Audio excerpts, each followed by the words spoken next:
process it. Avoid when you're giving a child a choice, maybe it's about their behavior or about what you're trying to get at. Don't go into a long dialogue about what happened or what didn't happen or what should have happened. Just make your choice, give your choices, let them think, repeat those choices a few times so that they're processing it. Let them repeat it as well. Stand back while they're processing it, or you just sit there so that they can really think about it. And sometimes they will come back and ask you questions. They'll ask you a question and say, if I do X, what will happen? If Z happens, what will happen? Depends on the choice. Then they decide on the choice. You decide together. You let them know if there are consequences to that choice, and you leave it.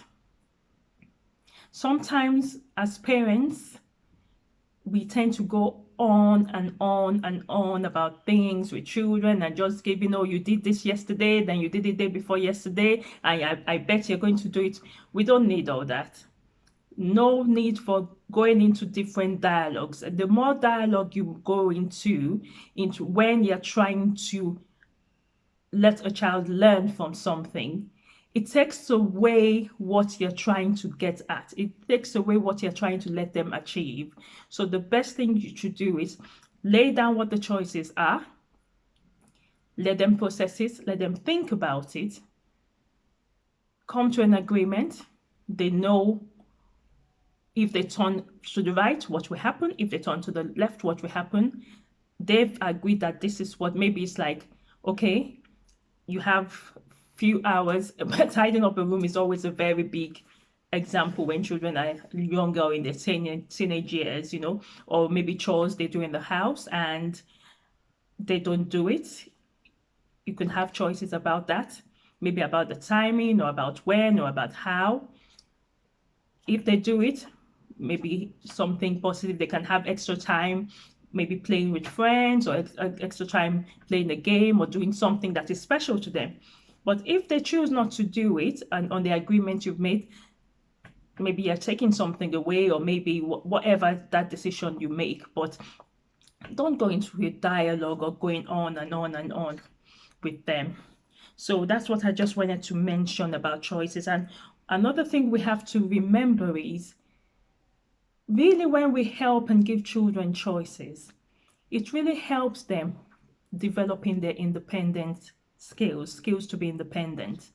So the more they are learning that some choices have some severe consequences, some choices, if I think about it properly, if I process it properly, life will be good and easy because everything is settled.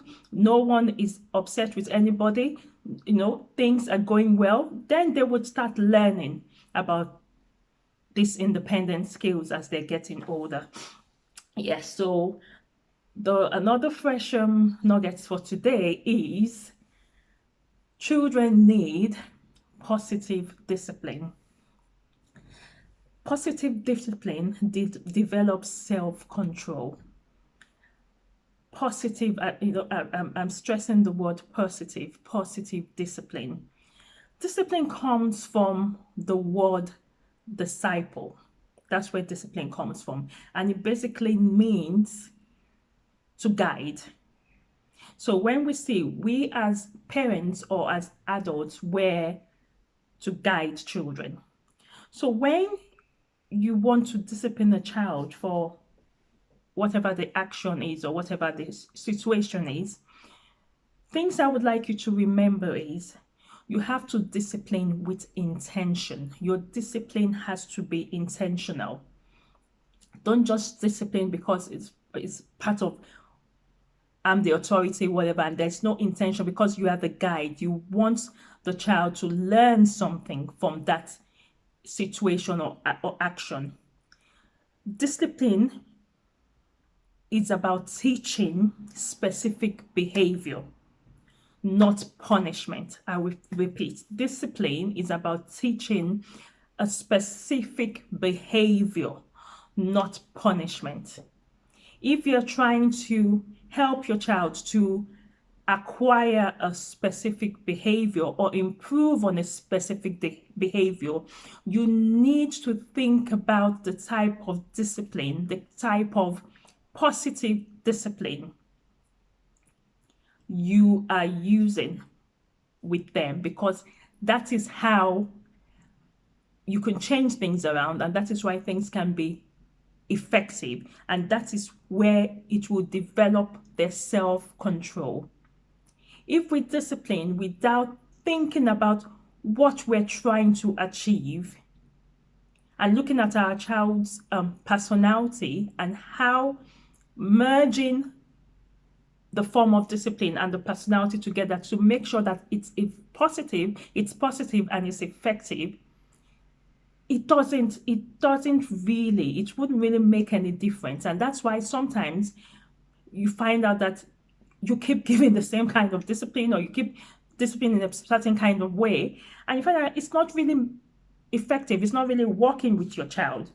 And because our children are disciplined only by imitating us, you see, sometimes we put so much pressure on our children, but really discipline first comes from how our children imitate us, what they see.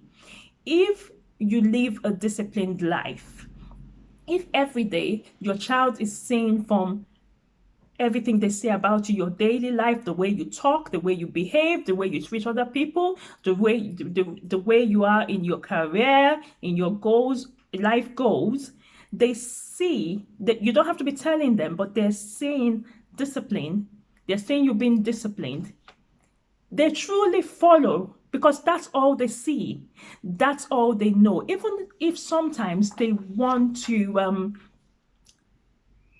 really go out of boundaries, and children will always test boundaries, it won't take them long with the way you will handle it, and because the way the home is formed and the way you all behave, it won't take them to come back to a place where things are positive. But if you are not disciplined yourself in your character, in everything you do, and you're trying to instill this discipline in your child, believe me, I'm 99.9% sure that it wouldn't work. You won't achieve that goal, because you are your child's first teacher. They learn from you. And children, we've said it so many times, children learn more by seeing, by the doing. You do, they do. Copy me, do. So that's what we have to think about. And sometimes, children will be upset about things, especially when they're a lot younger. Friendship is a big one. They always want to spend time with their friends. It was a particular day where you had said they could go to their friends, or their friends could come over. Maybe something happened. Maybe they were meant to do something and they didn't do it, or just something happened. Anything can happen, and it was impossible. And sometimes, children will go into a meltdown. Younger children, or children that, of any age, can have a tantrum or a temper and go into a meltdown. The way you handle those situations is very, very important. Sometimes let them be, in the sense that if things are safe around them, let them go through that emotion. Because especially when they're very young, all they can think about is, this was meant to happen and it didn't happen, sorry. And when they're calm, or sometimes they might be calm, and you can go next near them and say, oh, you seem very upset.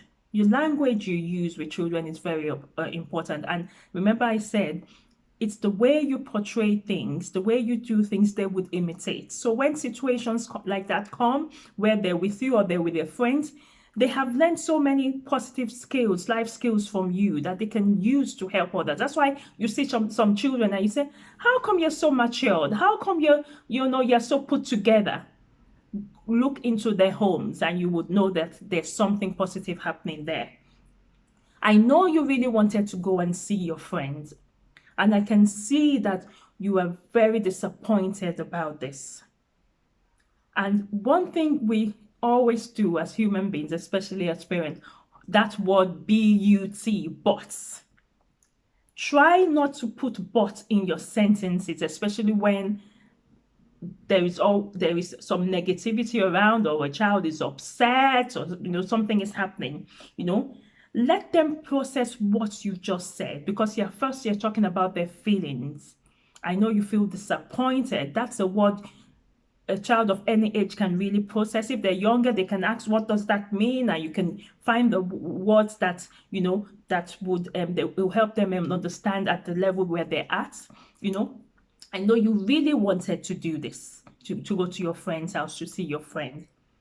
Let them process it. Talk about what you've just said.